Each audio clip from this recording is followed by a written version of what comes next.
We just keep on cranking them out. Working hard over here.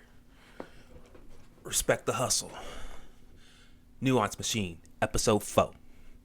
Let's kick it.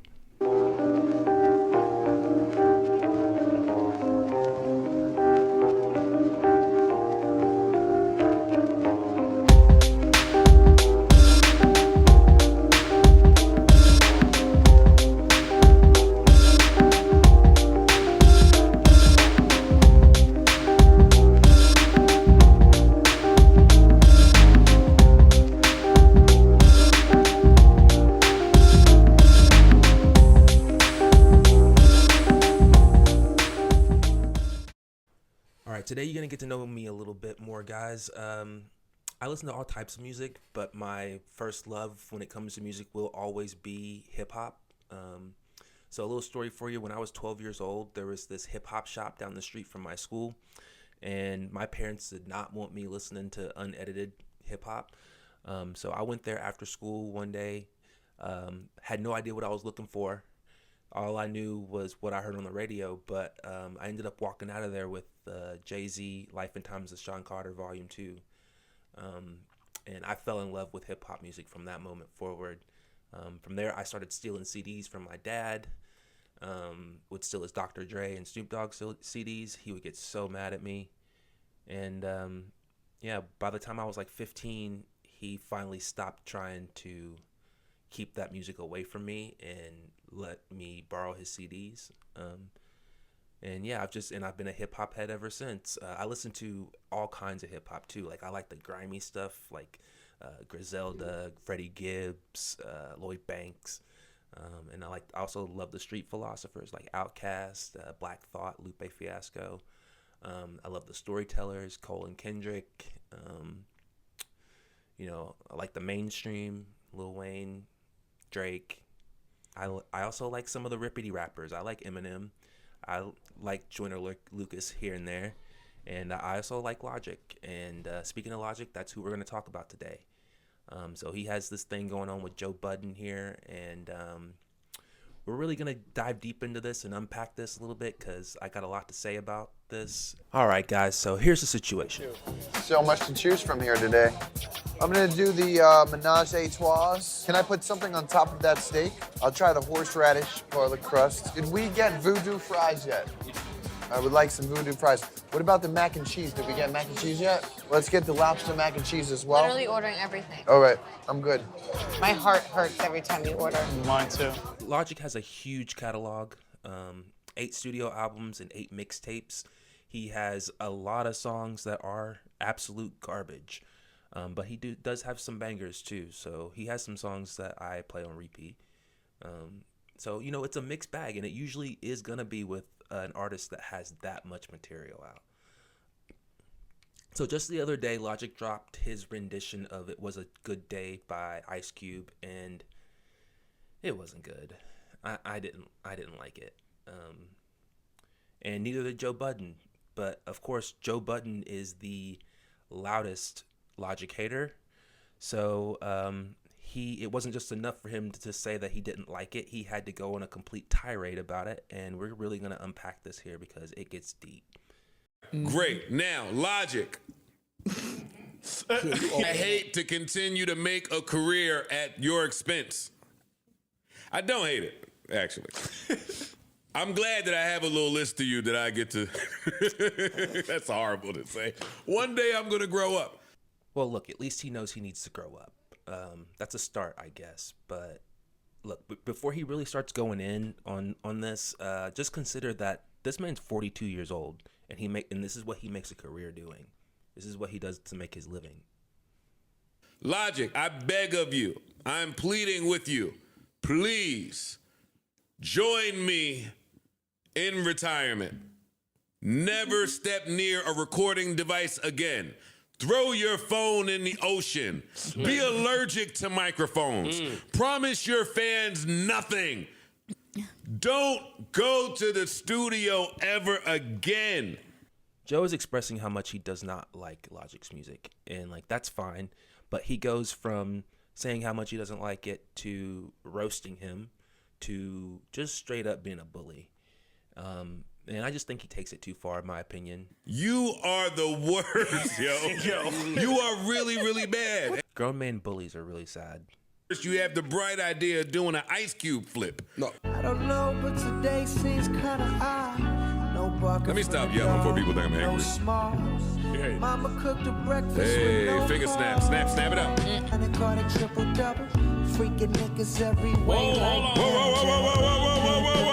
Whoa. Excuse me. Oh, no, he didn't. Whoa. Flag. Throw the flag. Throw the flag. I didn't even hear that the first time. I didn't hear that either. Is he black? Is he allowed to say nigga? Who gave him that pass? Okay, so this is where I actually started to get really mad while watching this interview. So do you think I'm not aware of the speaking voice that I have? You kidding me? I'm hyper aware of it. Why? Because I've been getting roasted, bullied, made fun of, whatever the hell you want to call it, for the way that I talk since I was a little kid. First time I can remember it happening, I was 8 years old, and I got roasted by an adult about the way that I talked. I was roasted constantly in middle school, mostly by other black kids, just because of the way that I talked. Look, we have this thing in our culture where we roast each other, and like it rubs off on our children, and our children are going out there absolutely destroying other kids' self-esteem, because they seen their parents do it, or their aunts and uncles and cousins doing it to each other. I don't think that's really something we think about when we talk about like the whole culture of roasting. Right now, they're starting this narrative that Logic just isn't black enough. He's not black enough to say the N-word. He's not black enough to be a rapper. He's not black enough to be a part of the culture. And Joe Budden fancies himself as the holder of Logic's black card. I need to see a picture because I'm with Flip. I have no idea who. Send a picture of Logic for Mel, please. All right, while y'all show Mel a picture of Logic, So Logic says that he's half black, Flip. And a lot of his records, right? And in a lot of his interviews and anywhere that he gets a chance. Oh. If you have to continue to defend your blackness, you not black. You not. Logic says that his dad is black. Have we seen his dad? He hadn't seen his dad.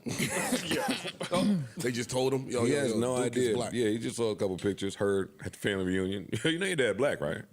A word? He heard that. He heard that. So here we have Joe Budden. He's just straight up telling lies about Logic now. Oh, he doesn't know his dad. That pic that I put up there with him and his dad and his brother was from like 7 years ago. Like Joe Budden couldn't do the bare minimum of research. It took me 2 minutes to find that picture. And I'm just some Yahoo in his basement with an iPhone. Come on, man. He's got a whole production team. It just don't make no sense to me. So you're telling me in this situation that he's either A, extremely stupid and lazy, or he's trying to push out this narrative out there. And I don't know. I don't think Joe Budden's a stupid guy. So clearly I think it's the latter. He's just trying to push out this narrative, but it's just not. It's lame in my opinion, man. But listen, because I don't want them to think that I'm race baiting here. I am not. Let me make my problem with Logic very clear because people be confused. Logic is just not himself. I just think that Logic should be himself. He panders to the black community every other second. Well, if that's the problem with pandering to. Oh, and so after all that, he comes out and says, I'm not race baiting. Come on, man. Don't gaslight me, Joe. Luther King, we have a dream, freedom fighter speech shit he be trying to do. I don't buy it. Now, I could be wrong in that. Why don't you buy it? Where do I begin with why I don't buy it? I don't know where to begin with why I don't buy it. I think that if you have to do so much pandering to make someone believe it, then I think you're trying to make yourself believe it. And if you're trying to make yourself believe it, then I think that maybe you had trouble with identification growing up. Okay. And if you had trouble with identification, growing up, then I think that stems from somewhere like a lack of a parent presence. Born with that, you got that from somewhere. So him telling me his dad is black, that don't really say nothing to me. Logic has literally talked about his dad being a drug addict and his mom being an alcoholic. So Joe is sitting here making this psychoanalysis about Logic, and Logic's literally already unpacked this stuff and dealt with it. I think what we're witnessing here is a man who's in tune with himself emotionally, and that'd be Logic. And he's used his music as an outlet to express how his experiences have made him feel. And look, it hasn't always made for the best songs, but music is clearly a form of therapy for Logic, and I just don't see any shame in that. I don't see why he should be ashamed of that at all.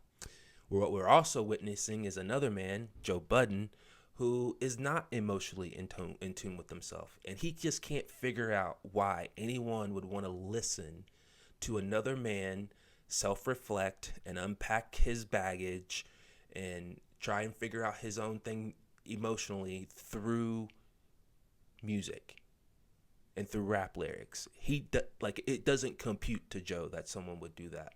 Joe isn't the only one. There were a lot of people that weren't feeling Kendrick's last album because it was an album of self-reflection and healing for himself. And there's just some people who just don't want to hear that. And again, that's cool if that's what you don't want to listen to that. That's fine. But why are you being such a hater because that's what he's doing? It doesn't make sense to me, dog. Just don't make sense. So the only adult in the room finally starts talking, and look, they don't want to listen to what she has to say. They're too caught up in the hater circle jerk that they got going on for Logic right now to care about anything that she's got to say about this right now. He looks like he does look half black and half white. He does look like that. And To who, Melissa Ford? Not to black people, not to me. Not to me. I look like a white boy to right a there. lot of black people. I listen. Trust Eminem me. look blacker than him. Listen. I am hearing And sound blacker than him. I'm hearing in this room what a lot of biracial children seem to have an issue with in America. Ooh. It's true.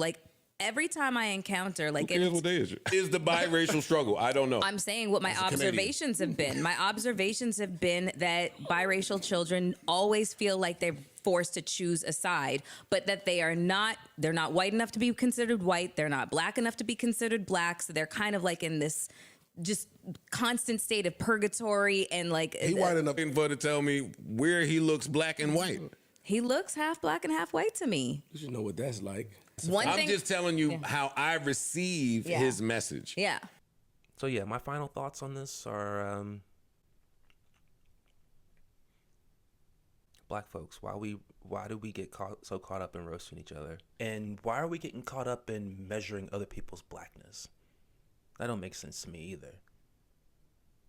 All right, guys, we're gonna leave it there. Tell me what you think in the comments. Don't forget to like, share, subscribe, and I know it probably pissed some people off here today, but I don't care. So, love you guys. Peace.